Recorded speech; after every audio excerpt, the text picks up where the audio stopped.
एक जंगल में बहुत सारे पक्षी एक साथ रहा करते थे।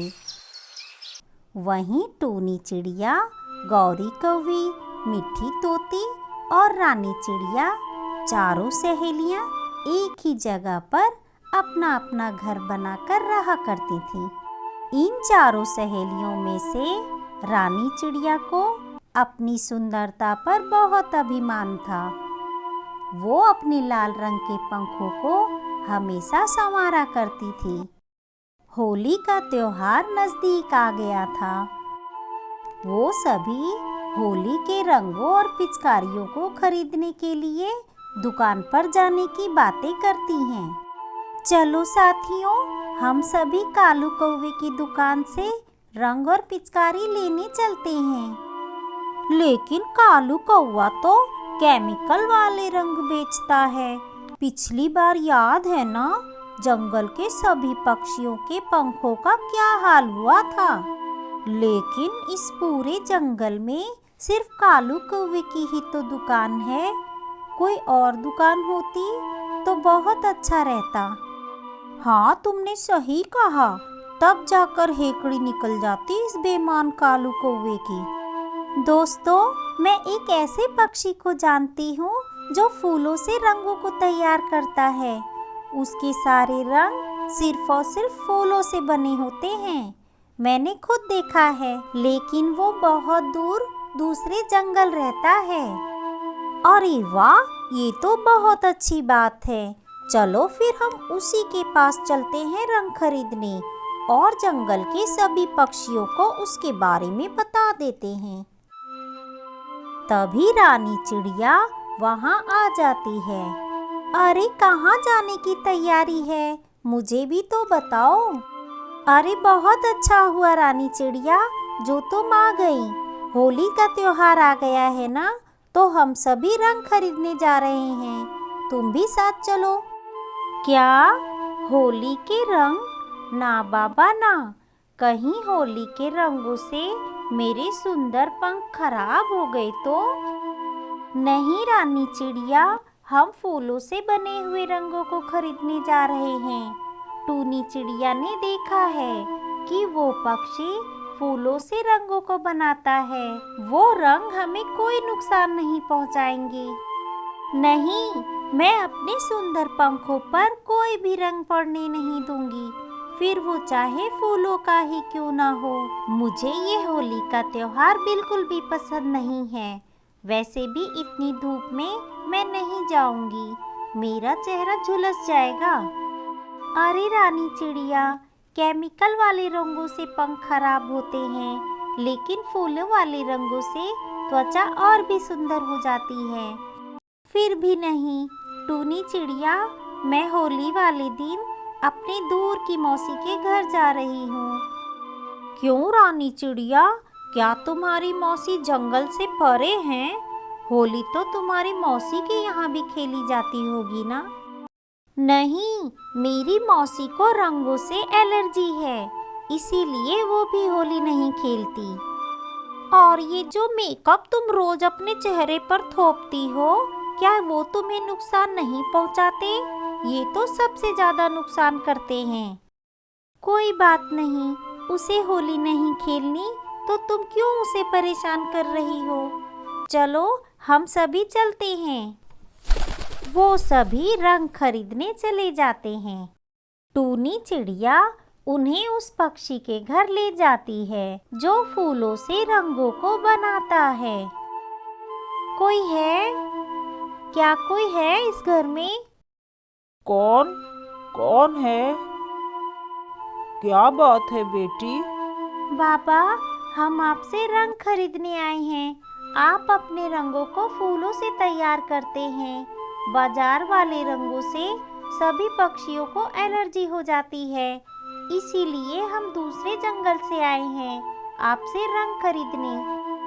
ये तो बहुत अच्छी बात है बेटी, वरना इस जंगल में तो कोई भी मेरे रंगों को नहीं खरीदता। सभी पक्षी बाजार के केमिकल वाले रंगों से ही होली मनाते हैं। मेरी तबीयत भी ठीक नहीं रहती। नहीं तो मैं अपने रंगों को दूसरे जंगल बेच आता।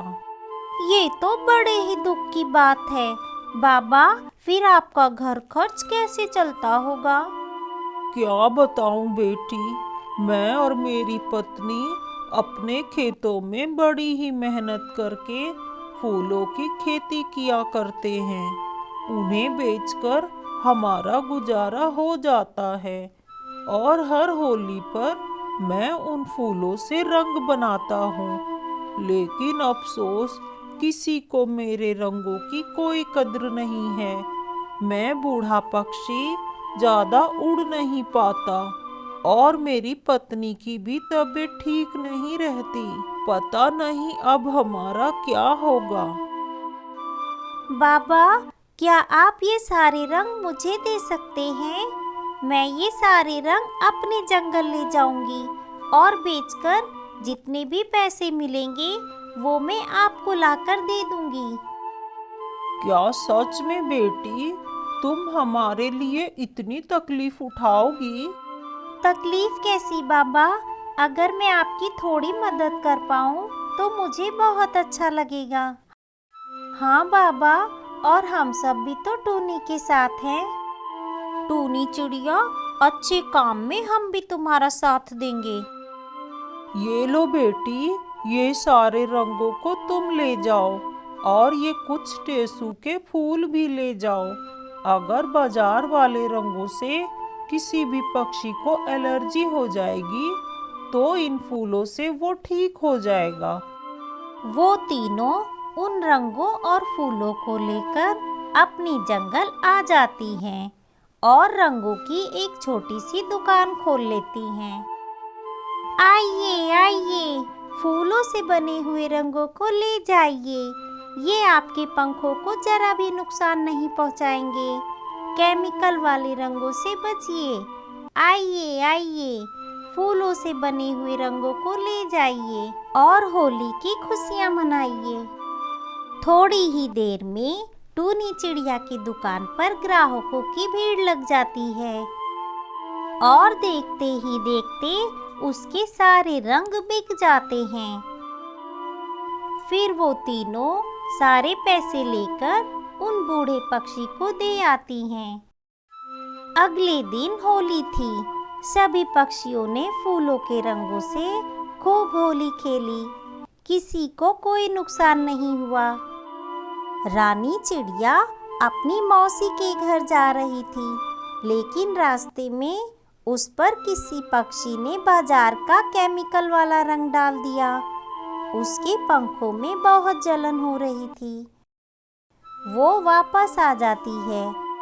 हाय रे, मेरे पंखों में बहुत तेज जलन हो रही है, कोई बचाओ मुझे। अरे क्या हुआ रानी चिड़िया, तुम तो रंगों से बचने के लिए अपनी मौसी के घर गई थी ना, फिर होली कहाँ से खेल कर आ गई? रास्ते में कुछ पक्षियों ने मेरे ऊपर रंग डाल दिया, मुझे बहुत तेज जलन हो रही है। मिठी तोती, वो टेसू के फूल लाना, उससे रानी चिड़िया को जरूर आराम मिलेगा। मैं अभी लाती हूँ। टूनी चिड़िया ने रानी चिड़िया के पंखों पर टेसू के फूलों का लेप लगा दिया, जिससे उसे काफी राहत मिली और धीरे धीरे वो एकदम ठीक हो जाती है। तुम्हारा बहुत बहुत धन्यवाद दोस्तों। मैंने तो सोचा था कि मैं मौसी के घर जाऊंगी तो रंगों से बच जाऊंगी, लेकिन इन पक्षियों ने तो इससे तो अच्छा होता कि मैं तुम सब के साथ फूलों के रंगों से होली खेलती। अब से मैं हर साल होली पर खूब होली खेलूंगी। उस दिन के बाद से वो चारों सहेलियां हर होली पर उन बाबा के पास जाकर फूलों के रंगों को लाकर अपनी दुकान लगाती। धीरे धीरे उन्होंने फूलों से रंगों को बनाना सीख लिया और पूरे जंगल के पक्षी अब फूलों के रंगों से खूब होली मनाते।